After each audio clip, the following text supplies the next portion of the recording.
Celebrating the women's 50th anniversary or tournament, it's important because one, it took so long to get to 50 years. The fact that we're celebrating 79 years of the men's tournament and only 50 of the women's tournament kind of is mind-boggling. You know, Title IX was passed in 1972, and we didn't even start having like really organized championships for the women until 1975.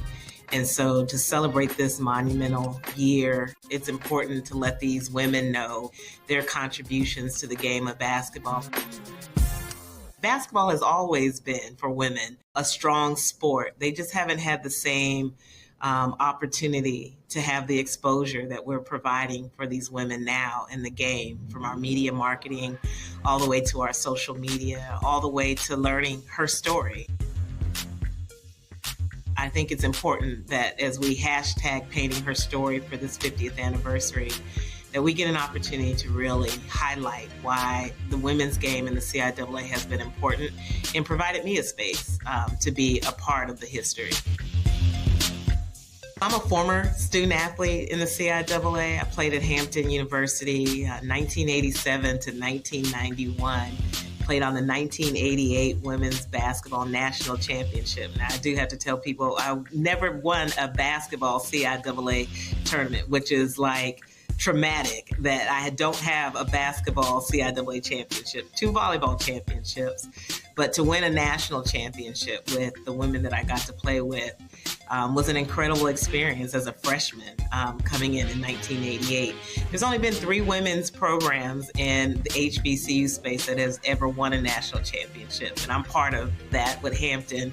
But Virginia Union University is the first women's basketball team to win, and then Shaw University won in 2012, the third opportunity that was provided for them to play in the national championship. So it's pretty special. And then I've coached in this conference. I've been an administrator in the conference way before I was a commissioner of the conference. So it's full circle to be a player, to be a coach, to be an administrator, and then now to be able to lead this 50th anniversary. To see Elizabeth City State University win their first championship ever, that to me was a highlight. Anybody can win in this conference if you just come with the right attitude, you have the confidence, and your team collectively is together.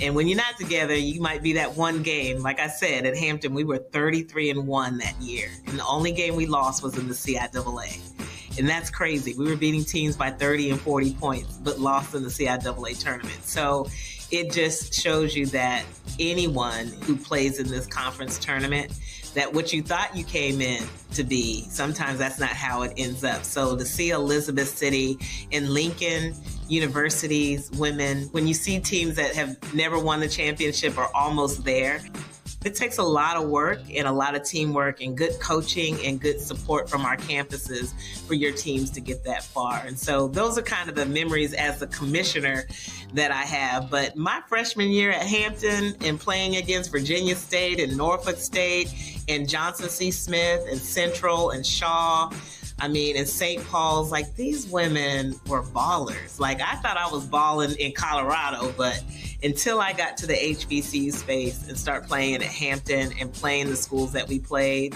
like, these women were balling. And so my memories of just those games alone, and then now seeing us highlight a lot of these women in our 50th, sometimes it gives me a little PTSD, but it was an incredible experience to play with them, but also now I get to highlight them.